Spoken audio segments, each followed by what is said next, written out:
Vittorino Ponti, conocido por todos como Rino, era rubio, delgado y sonrosado como una jovencita. Recibió un día una noticia extraordinaria de parte de Rocco De Luca, un pequeño chismoso, compañero de colegio, que siempre sabía los asuntos de los demás y los contaba con maligna alegría. «Pronto tendrás una madrastra, Rino», le dijo en voz baja una tarde, chocándolo con el codo mientras subían las escaleras del dormitorio. Rino se echó a reír, pensando que su compañero bromeaba tontamente, pero empezó a oscurecerse y a mirarlo de reojo, ya que el otro continuaba. «Apostaría a que tu padre no te lo ha dicho, pero ya todos lo saben. Incluso se hablaba de ello hoy en el café entre un grupo de oficiales». «¿Qué se decía?», preguntó Rino sin mirar a su compañero, mientras avanzaban entre la fila de camitas blancas. «Decían que tu padre se casa con la hija del subprefecto, ese de la barba blanca que viene a menudo a visitar al director». «Es mentira», dijo Rino empujándolo bruscamente en la espalda, y pasó de largo sin mirarlo más.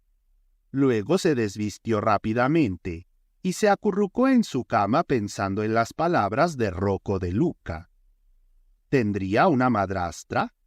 ¿Era cierta esa noticia, o era una de las habituales bromas maliciosas de su compañero? Él había perdido a su madre cuando era niño, y le parecía imposible que después de 8 años de viudez, su padre pensara en darle una madrastra. Sin embargo, una ansiedad secreta y oscura le advertía que eso podría suceder, que tal vez sucedería. Y, ¿cómo sería esta hija del subprefecto? La imaginaba rubia, seca, vestida de gris, con un rostro falso y sonriente, meloso y bilioso como le sugería el odioso nombre de madrastra. Recordó que un pequeño amigo suyo de la infancia, hijo de un profesor de latín, tenía una madrastra así, y se decía que el profesor, después de la muerte de su esposa, se había casado con la sirvienta.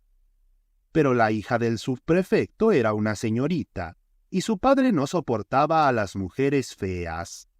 De hecho, las criadas de la casa siempre eran bonitas y vestían como damiselas. De repente, le pareció que una de ellas, María, se inclinaba sobre él y le susurraba: «Soy yo, la madrastra», mientras su rostro cambiaba de repente y se volvía negro, achatado y feroz como el del bulldog que su padre tenía en el jardín. Se estremeció, se dio cuenta de que se estaba quedando dormido y soñando, pero sus pensamientos se confundieron de nuevo, y el sueño lo sumió en el insensible olvido. Una semana después, su padre lo hizo llamar inesperadamente al salón y, casi sin rodeos, golpeándolo en el hombro, le dijo sonriendo: «Vittorino mío, tu padre está a punto de cometer una tontería, pero si la comete, al menos no hay que cargarle demasiado las tintas. En 8 días me caso, Vittorino mío, y he venido a decírtelo antes de que lo sepas por otros». «Ya lo sabía», dijo Rino mirando los zapatos de su padre, que eran amarillos y brillantes como 2 naranjas, y añadió para sí mismo: «Podía haber esperado un poco más. Ahora lo saben hasta los gatos del colegio». Pero el señor Ponti, ya habitualmente distraído y olvidadizo, parecía medio atontado en esos días, y no prestó atención a las palabras de su hijo. Al despedirse, le golpeó nuevamente el hombro, y fue solo después de abrir la puerta para irse que se acordó de preguntarle si quería asistir a la ceremonia. Pero Rino entendió que su padre no lo deseaba, y sintió que él mismo se habría sentido incómodo allí. Así que respondió que en pocas semanas comenzaban los exámenes, y que el director le habría concedido a regañadientes esa ausencia. Su padre le respondió rápidamente: «Bien, bien», y lo saludó con la mano mientras saltaba al automóvil que lo esperaba en la puerta. 10 días después, Rocco De Luca le describió detalladamente la ceremonia. Le mencionó a los invitados. Le dijo que la novia estaba envuelta en un velo blanco y le preguntó qué regalo le habían hecho.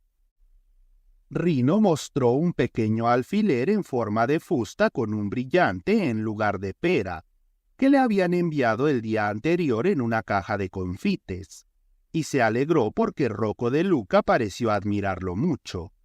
Después, recibió durante algunas semanas, de vez en cuando, una postal ilustrada firmada por su padre y otro nombre incomprensible, y dedujo que los recién casados estaban viajando. Desde París, Viena, Londres y San Petersburgo le llegaban a intervalos imágenes de un rectángulo de papel, un rincón de jardín, una cúpula de iglesia, una pintura famosa, un cosaco con alto uniforme. Mientras tanto, él se preparaba para sus exámenes, los superaba con facilidad y llevaba 2 días preguntándose qué haría con él ese despistado de su padre durante las vacaciones, cuando éste, acompañado por la esposa, vino de repente a buscarlo para llevarlo al campo. Vittorino Ponti, avisado de que su padre y una señora lo esperaban en el salón, bajó a encontrarse con ellos con el rostro sombrío. Después de 1 mes y medio, por fin se acordaban de él, y su padre se dignaba presentarle a su madrastra. Miraría fijamente a esa mujer odiosa, que venía a ocupar el lugar de su madre. La trataría con la más indiferente frialdad. Entró en la sala con las manos en los bolsillos de su chaqueta y vio de inmediato a su padre, pero le daba la espalda y estaba de pie un poco encorvado, hablando con otra persona, que semi-hundida en un sillón permanecía invisible. «Papá», llamó Rino impacientado para que se volviera, y como su padre retrocediera y corriera a tomarlo por detrás para empujarlo hacia adelante, vio hacia su madrastra. Vestía de blanco y tenía en la solapa de la chaqueta una rosa de terciopelo negro. También llevaba un casco de terciopelo negro que le ocultaba todo el cabello, excepto un flequillo corto y 2 mechones ondulados a lo largo de las mejillas. Llevaba medias de seda blanca, que parecían sonrosadas por la transparencia, y zapatos de terciopelo negro atados al estilo griego sobre el tobillo. Una pierna estaba cruzada sobre la otra, y ella había apoyado el codo en la rodilla y la barbilla en la mano, mirándolo con una ligera sonrisa. Lo miraba desde abajo con 2 ojos amplios, no negros ni grises ni azules, sino mezclados de todos esos colores, y le sonreía con una boca un poco carnosa, un poco prominente y roja como una pequeña fruta. Entonces, Rino Ponti también sonrió y sacó las manos de los bolsillos de su chaqueta para estrechar la mano que su madrastra le ofrecía. «Espero que nos llevemos bien», dijo ella con una gracia sencilla y vivaz, y levantándose de repente, lo acercó y lo besó en la sien. Eran igualmente altos, igualmente delgados, y el señor Ponti los miró riendo y comentó con malicia tranquila: «Parecen ustedes 2 los recién casados». «Llámame Isa, simplemente», agregó ella tomándole el brazo. «Seremos como hermano y hermana, yo la hermana mayor, tú el hermanito pequeño, ¿verdad?»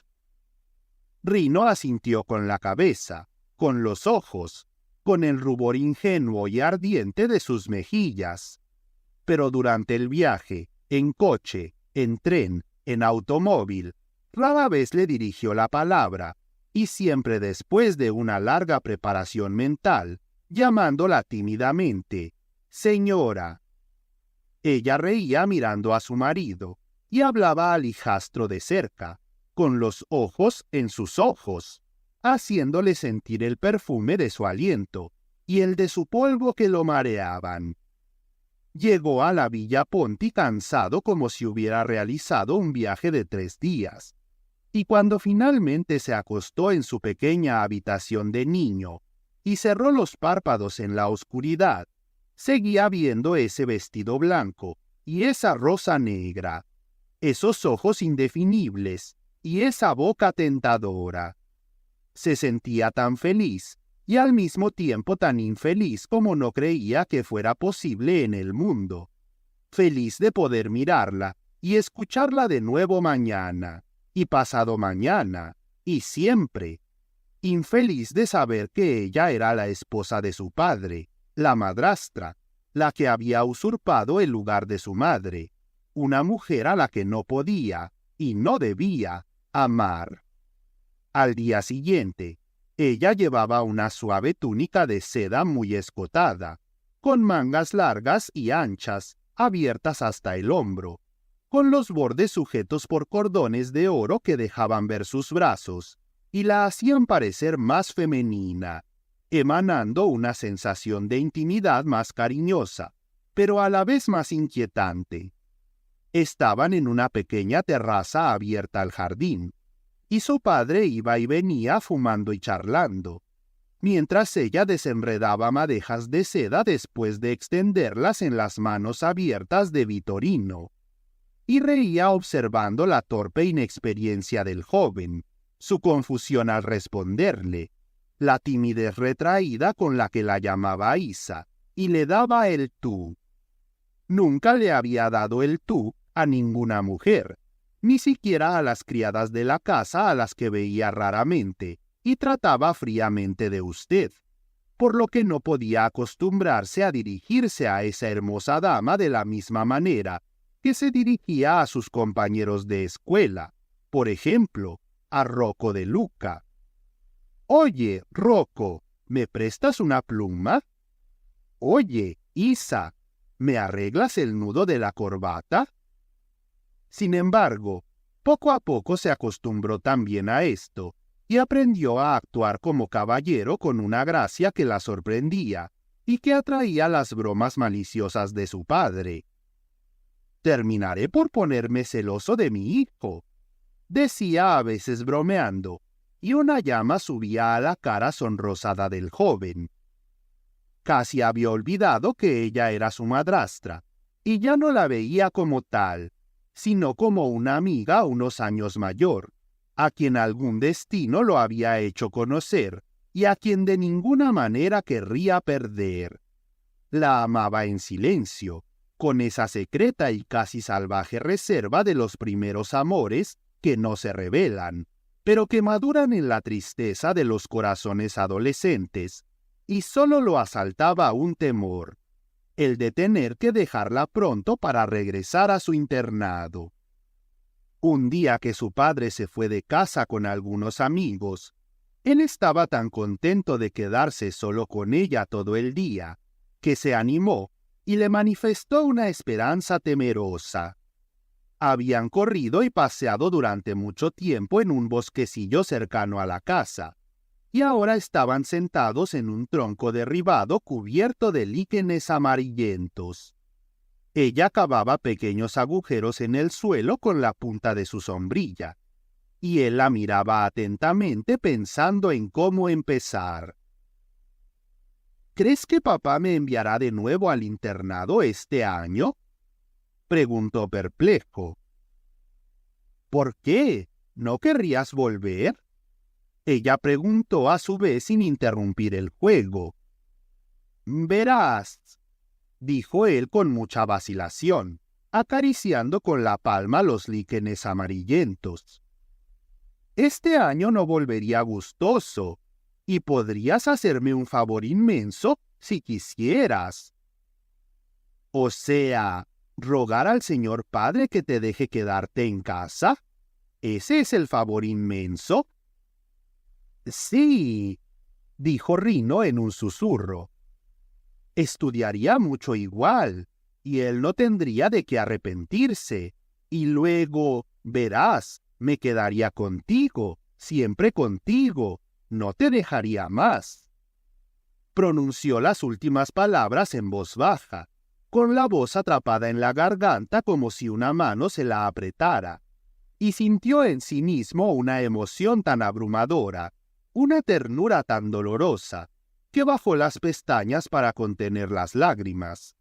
Pero las lágrimas grandes, cálidas y aún infantiles, brotaron de todos modos y cayeron sobre los líquenes amarillentos.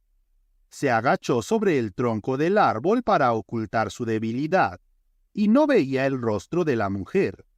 Pero después de un momento sintió las manos de ella en sus sienes. Se levantó y la miró a los ojos. Ella sonreía con una sonrisa un poco forzada, y decía con la voz ligeramente entrecortada: «Vamos, vamos, no hagas eso. Un chico no debe llorar. Rogaré a tu padre para que te deje quedarte en casa. ¿Estás contento ahora?» Él le besó un hombro, apretó su mejilla con el corazón dolido de felicidad, y no respondió. No volvieron a hablar de eso, pero al día siguiente, al final de la mesa, su padre, sacando el estuche del cigarrillo del bolsillo, le preguntó si realmente creía que sería beneficioso para él quedarse en casa. Rino lanzó una mirada rápida a su madrastra, que ese día estaba pálida y apenas tocaba la comida, y respondió de inmediato que no le causaría ningún daño. Podía seguir las clases del instituto como externo y estudiar incluso mejor que en años anteriores. Su padre encogió los hombros mientras respondía: «Haz lo que quieras». Y la cara del joven se iluminaba de alegría. Él le ofreció el estuche abierto a su esposa. «Gracias», dijo ella sacudiendo la cabeza en una sonrisa cansada. «No me siento bien hoy, lo lamentaría». Padre e hijo la miraron con ansias, pero cada uno con una expresión diferente. El niño tenía una pequeña arruga de angustioso temor en medio de la frente. El hombre una trepidación incierta en los ojos atentos. Este se levantó, fue a acariciarle el pelo, luego se inclinó hacia su oído y le susurró algunas palabras. «¿Quién sabe?», ella dijo con los ojos entreabiertos, mirando lejos a través de las pestañas, y después de un momento añadió: «Puede ser». Vittorino no pudo saborear su alegría, porque desde ese día la salud de Isa lo mantuvo en ansiedad y tristeza.